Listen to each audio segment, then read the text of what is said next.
안녕하십니까. 의정부시갑 박지혜입니다. 장관님, 지난해 12.3 비상계엄 이후에 중기부 산하 공공기관장 임원 임명 인사가 탄핵 심판 선고 전에 횡행해서 논란이 되었던 것 알고 계시죠? 네, 기사 봤습니다. 작년에 제가 국정감사에서 당시 오영주 장관에게 창업진흥원장 같이 전문성이 요구되는 자리는 낙하산 인사는 하지 않았으면 좋겠다. 특별히 당부의 말씀도 드린 바가 있습니다. 그런데 결국 우려가 현실이 됐더라고요. 올해 2월 28일에 창업진흥원장에 윤석열 캠프 특별고문을 맡았던 유종필 원장이 취임했습니다. 창업진흥과 관련해서 어떤 전문성이 있는 인사인지 따져보셔야 될 것 같아요. 그리고 공영 홈쇼핑 대표 자리는 주말 포함해서 일주일 정도 형식적으로 공모 절차를 거친 다음에 알박기 인사를 추진하다가 결국에는 5월 15일에 주총에서 의사결정이 유보됐습니다. 알고 계시죠? 사실 공영 홈쇼핑은 계엄 직후인 12월 5일에 여권 부대변인 출신을 상임감사에 임명하기도 했습니다.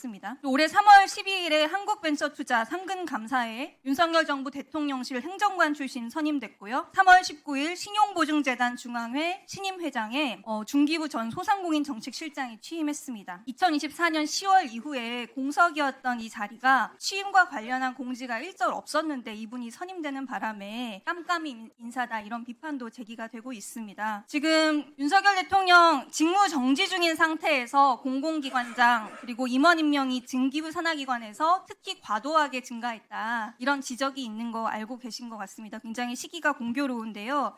특히나 전문성이 떨어지는 인사들이 공공기관의 요직을 차지한 것은 아닌지 임원으로 활동하면서 이 정부에서 임원으로 활동하면서 월급만 받는 알박기 인사가 되는 건 아닌지 정말 철저한 검증이 필요할 것 같습니다. 그래서 관련해서 인사 과정이 공정했는지 외압은 없었는지 직무 경험상 적절한 인사였는지 장관님 살펴주시겠습니까? 네, 그렇게 하겠습니다. 네, 한번 꼼꼼히 특히 중기부에 그런 사례가 많다고 하니까요. 살펴봐 주시기 부탁드리고요. 이 12.3 비상계엄 관련해서 한 가지 더 짚고 넘어갈 것이 있는데요. 저희 소상공인 연합회에서 조사한 바에 따르면 소상공인 10명 중 9명이 비상계엄 사태 이후 매출이 줄었다고 답했습니다. 실제로 데이터도 보면은 비상계엄을 전후로 해서 소상공인 외식업 사업장만 살펴본 곳인데요. 신용카드 매출이 작년보다 9%가 줄었어요. 이 전문기관의 평가에 따르면 소상공인 이익이 60% 넘게 줄지 않았을까 이렇게 추산을 하고 있습니다. 중기중앙회에서 조사한 결과를 보더라도요. 수출 중소기업 10개사 중에 3개사가 비상계엄 사태로 인해서 피해를 입었다 이렇게 답변을 했어요. 중소기업부에서 피해 규모 어느 정도로 지금 보고 계십니까? 지금 말씀 주신 것처럼 정확하게 근데 비상계엄으로 인한 피해가 어느 정도인지는 정확하게 수치 파악은 지금 어려운 저는 지금 이렇게 소상공인 중소기업들이 이 사태로 인해서 피해를 입었다고 주장하고 있는 상황에서 중기부가 소관부처로서 정확한 피해 규모를 파악해야 한다라고 생각하는데요. 관련해서 연구 용역이라도 그러면 잘 모르는 상황이라면 진행해야 되는 거 아닌가요? 진행하고 있는 것이 있습니까? 지금 현재는 지금 하지 못하고 있고요. 코로나 방역 조치랑은 좀 다르게 이게 소상공인에 대한 명확한 영업 제한 조치가 어디서부터 어디까지 있었는지에 대해서 좀 파악하기가 어려운 부분은 좀 있는 것 같습니다. 현실적인 부분이. 그렇지만 지금 불법행위인 내란 사태로 인해서 소비가 위축되고 피해를 입었다고 주장하는 분들이 계시잖아요.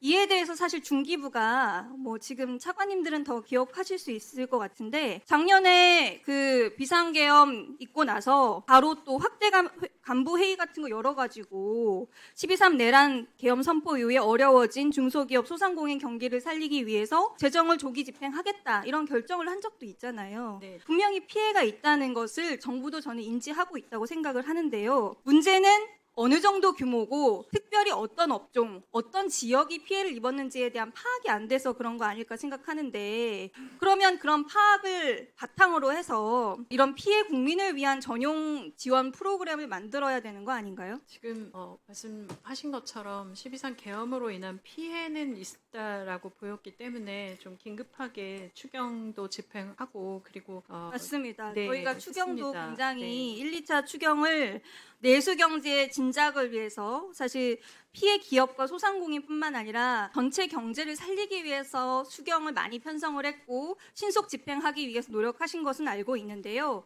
저는 12.3 비상계엄 때문에 피해를 본 국민들 그리고 기업들, 소상공인들 어느 업종이 특히 어느 정도 피해를 입었는지를 파악을 해서 전용 지원 프로그램 같은 것을 중기부가 마련해 보면 어떨까 제안을 드립니다. 지금 올해 7월에 다음 슬라이드 보시면 지금 법원에서 비상계엄으로 인한 정신적 피해를 인정하는 그런 판결도 나왔고요. 지금 법원에 소상공인들이 제기한 그런 손해배상 청구도 법원에 계류 중입니다.